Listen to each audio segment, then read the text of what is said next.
Assalomu alaykum. Bugun sizlar bilan Deriv Broker'dan ro'yxatdan o'tishni va verifikatsiya qilishni ko'rib chiqamiz. Buning uchun men Deriv Broker'ning rasmiy sayt linkini, ya'ni sayt linkini videoning kommentariyasida qoldiraman. O'sha linkni ustiga bosib quyidagi saytga o'tib olamiz.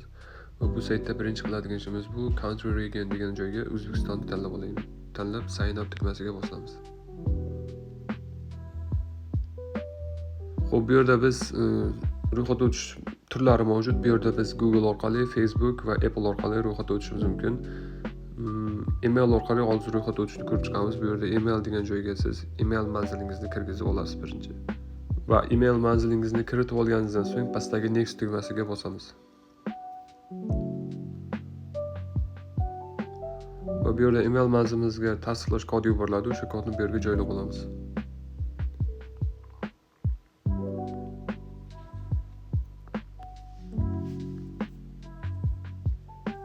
Keyingi bo'limda esa biz parol ya'ni shaxsiy parol yaratib olishimiz kerak.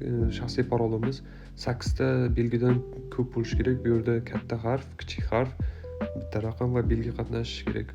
Parolni yaratib olganimizdan so'ng pastdagi tugmaga bosamiz. Bu yerda biz Deriv Broker'da ro'yxatga o'tib oldik. Keyingi qismida biz shaxsimizni tasdiqlab olamiz. Buning uchun profilingizni to'ldiring. O'sha tugmaga bosamiz. Xo'p, bu bo'limda biz shaxsiy ma'lumotlar, ya'ni ID karta yoki pasportdagi ismimizni, familiyamizni, tug'ilgan kunimizni kirgizamiz. Keyingisi esa biz telefon raqamimizni kirgizib, bu yerda telefon raqamimizni ham tasdiqlab olishimiz kerak. Buning uchun kod degan joyga biz O'zbekistonni qidiramiz va telefon raqamimizni kirgizib olamiz.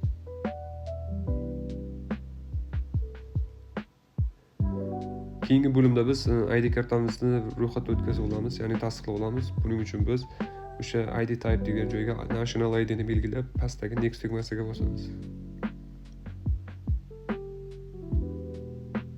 Keyingi bo'limda biz yashash manzilimizni tasdiqlab olamiz. Buning uchun biz pastdagi Enter Address manually o'sha tugmaga bosamiz. Hop, bu bo'limda adres degan joyga biz adresimizni, Town City degan joyga shaharni va bu yerda pastda ikkitasi optional, ya'ni bu yerda o'zingiz xohlasangiz belgilasangiz bo'ladi, xohlamasangiz tashlab ketishingiz mumkin. Va pastdagi Next tugmasiga bosamiz. Xo'p, keyingi bo'limda biz hisob ochishning sababini so'rayapti. Bu yerda o'sha agar qo'shimcha daromad uchun ochayotgan bo'lsangiz, o'sha qo'shimcha daromadni yoki tejalgan mablag'lardan daromadni oshirish uchun bo'lsa, o'sha pastdagisini belgilab, pastdagi keyingi tugmasiga bosasiz.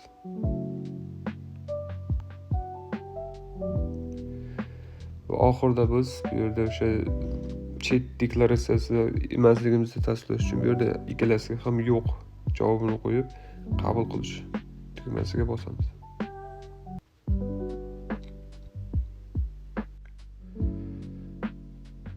Va keyingi qiladigan ishimiz bu, agar siz Android ishlasangiz Play Marketdan yoki App Store iPhone bo'lsa App Storedan o'sha Deriv Broker'ning rasmiy ilovanini yuklab olamiz. O'sha ilovaga kiramiz. Va bu yerda pastda ko'rishingiz mumkin, kirish degan tugma mavjud. O'sha kirish tugmasining ustiga bosamiz. Va bu yerda o'sha saytda ro'yxatga o'tgan email manzilimizni kirgizib olamiz. Kirib olganimizdan so'ng parolimizni kirgizib olamiz, ya'ni o'sha saytda yaratgan shaxsiy parolimizni. Tepadagi profil tugmasini ko'rgan bo'lsangiz, o'sha tugmani ustiga bosamiz. Va bosganimizdan so'ng bizda pastda ko'rishingiz mumkin, shaxsni tasdiqlovchi hujjat va manzilni tasdiqlovchi hujjat tasdiqlanmagan bo'lib turibdi. Birinchi ustiga bosib olamiz. Va bu yerda o'zimizga yoqqan, ya'ni pasport yoki milliy ID kartani o'sha tanlab olamiz. Xo'p, bu yerda biz yuzimizni skaner qilib olishimiz kerak. Xo'p, bizning keyingi qiladigan ishimiz bu, manzilimizni tasdiqlab olishimiz kerak. Buning uchun biz MyGo.uz ilovasidan manzilni tasdiqlovchi hujjatni PDF shaklida yuklab olib, o'sha Deriv ilovasiga yuklaymiz. Buning uchun o'sha bosib olamiz birinchi. Bu yerda o'sha upload document instead degan tugma bor, pastda o'sha tugmaga bosamiz. Xo'p, bu yerda birinchisini tanlab Next. Va bu bo'limda pastda yonboshda ko'rishingiz mumkin, bizda galeriya bo'limi mavjud. O'sha yerga bosib, Webrat fayl degan joyga o'sha PDF shaklini olib, bu yerga yuklaymiz. Xo'p, bu yerda shot ochishni ham ko'rsatib o'taman. Buning uchun o'sha birinchi bo'limdagi haqiqiy o'sha tugmaga bosib, bu yoqqa sursak hisob qo'shish bo'limi. Xo'p, bu yerda o'zimizga kerakli o'sha yoqqan shot turini tanlab, ustiga bosamiz. Bu yerda short bo'yicha ma'lumotlar keltirilgan. Mana tepada ko'rishingiz mumkin. Maximal leverage 1 ga 1000. Minimum spreadlar 0,1 pips va minimal depozit $1 va komissiya yo'q. Bozorlar va bu yerda biz sintetik indekslar, Xoslaviy FX va Savat indekslarda savdo qilishimiz mumkin. Deyarli to'liq emas bu yerda, chunki bu standart hisoblanadi.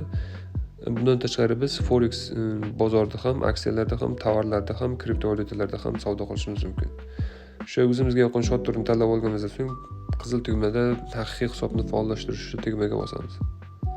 Va bu yerda o'zimiz shaxsiy parol yaratib, davom etish tugmasiga bossak, bizda short yaratiladi.